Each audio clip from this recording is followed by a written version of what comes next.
Hello, how you doing? Well, it's a long time since I've made a video, but that's all right. We've all been doing the things, haven't we? Yeah. So today I want to share a bit of a behind the scenes and share some nuggets, I guess, that I've been having, which may be useful for you as well.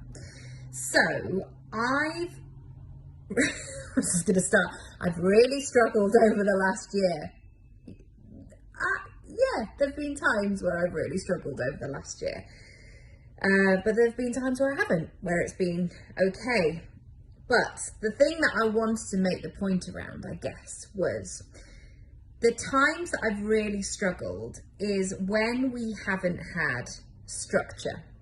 When I felt like I've been doing all the things at the same time. And that's really difficult for me because I am not one of those women who, I don't know, is interviewed in the Telegraph where I'm like, I've just grown this business while my children play trains under the table, because that is just not our life.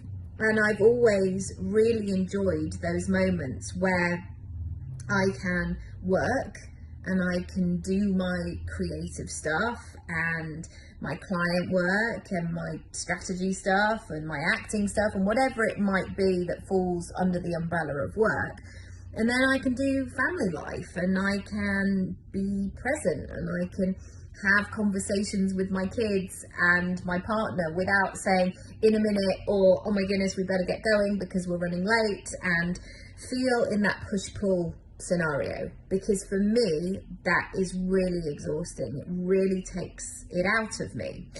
So over the last year I've worked less probably than I ever have in my life, but bizarrely earned more. And this has really played with everything I've ever been taught. Don't worry, this is not leading to any kind of like, you too can do X, Y, and Z. No, I'm just, let's just talk about it. So my rhythm in terms of my sleep, and it's still a bit weird because, I have a 20-month-old and a 5.5-year-old who both like a chat. But there's been times in the evenings where it's got to about 8 o'clock and I just don't have anything else in me. Like, I just need to go to sleep. But that has meant that I have been up at 4:35 awake for the day. And that's probably too early for me, really. But what I have found is, because before, I guess, that sort of time would be like crazy to even contemplate unless you were getting up for a flight or something like that, but nobody is going anywhere. But I've come to realise that this, between, I would say it's more 5 to 6. 5 to 6 for me is quite the golden hour.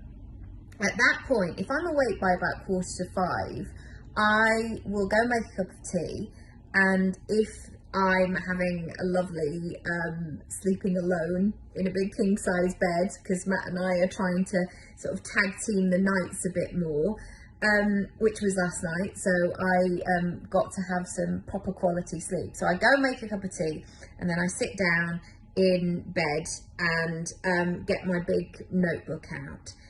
And that hour for me, 5 to 6, is so, I don't want to even use the word productive because it's actually not about ticking things off the list. It's so easy for me. That's what it is. Like, if I've had good sleep beforehand, if I sit down, those ideas just fly off my pen, out of my head, and it just flows and it just works so much. And it's like if you buy a new piece of clothing and you put it on and you go, oh my goodness, this feels like it was meant for me, or you have a conversation, or there's just some real connection to it. And that's what that hour is for me, 5 to 6.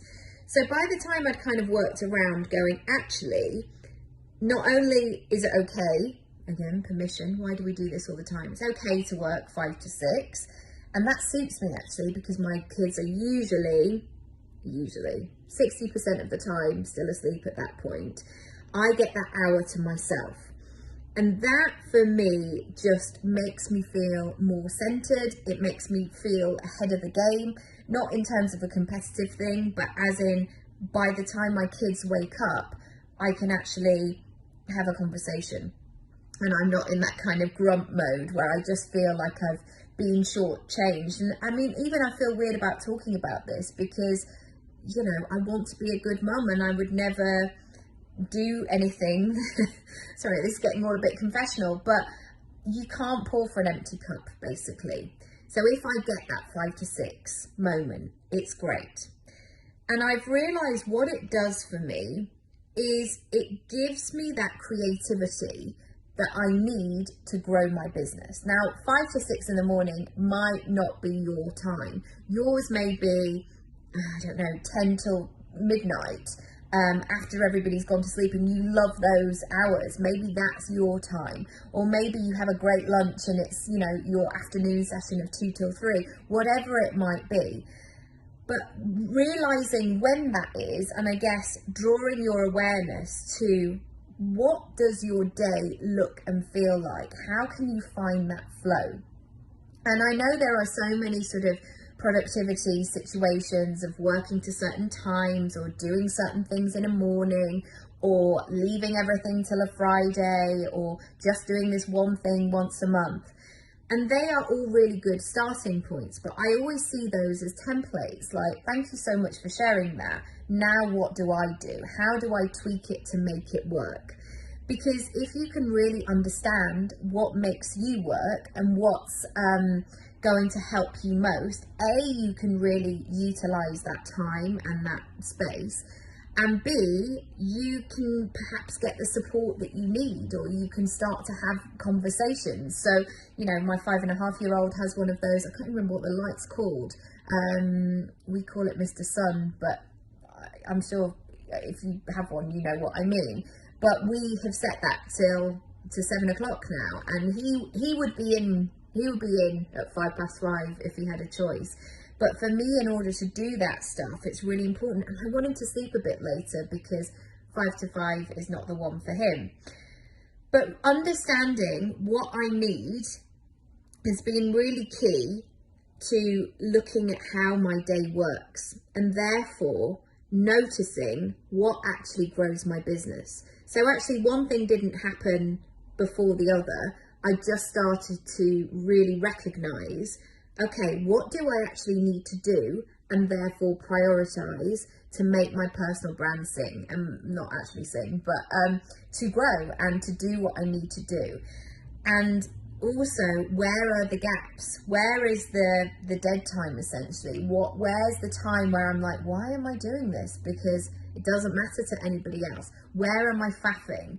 And it's really given me a strong understanding of where I want to go. And I've often said in my podcast is I'm not interested in being busy. People must be like, you're so lazy. And I'm actually the opposite, because I spent a lot of my 20s being busy, trying to cram in as many hours of work to make ends meet all the time. And what I did was I just cashed in my time for money all the time. And I was going, well, if I get to Fulham by that time, I could do that at 7:30 till 9:30, and then by the time I get back, and I'll call in at Vauxhall on the, like, it was insane. And actually that's not the best version of me, like cashing in my time for money and making every single hour work. So now where I sort of have the opposite, where I'm looking at where are the spaces, I guess, in my week, or what are the things that actually work, it's been really enlightening. Anyway, I'm going to be sharing more, and I actually haven't been that visible for a lot of this year actually, but that's okay, because I've been doing a lot of stuff behind the scenes. And I think also, as well as business owners, that we can really tear ourselves down and think, oh, I'm not doing this enough, or I should have done that. Or you might even be listening to that and going, Nikki, there's absolutely no way that I could wake up at 5 o'clock in the morning. What are you talking about? Or it's all right for you. Or if any of this stuff like causes a reaction in you, brilliant, because it's given you an indication, it's given you an invitation to go, okay, so how do I make that work for me? Rather than saying, well, I'm not an early bird, so I could never do that. If you're not, I mean, if somebody said to me I had to work between 10 and midnight, I could probably only write my own name in bubble writing or something. I wouldn't be able to do anything else. So this is just an indication for you. Indication, why can't I keep saying the word? I mean invitation for you to see what's working, to really notice what actually pays off in your business. Where do you get a result? Where do you need to spend your time? That's it for me today.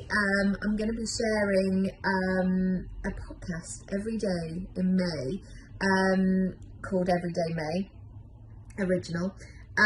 So yeah, if you want to go over to my podcast, it's Dreaming and Doing with Nikki Raby, and you will find it there. It will be starting on Saturday. I will also be giving some clues over here as well. And that's it. Have a lovely one. Lots of love.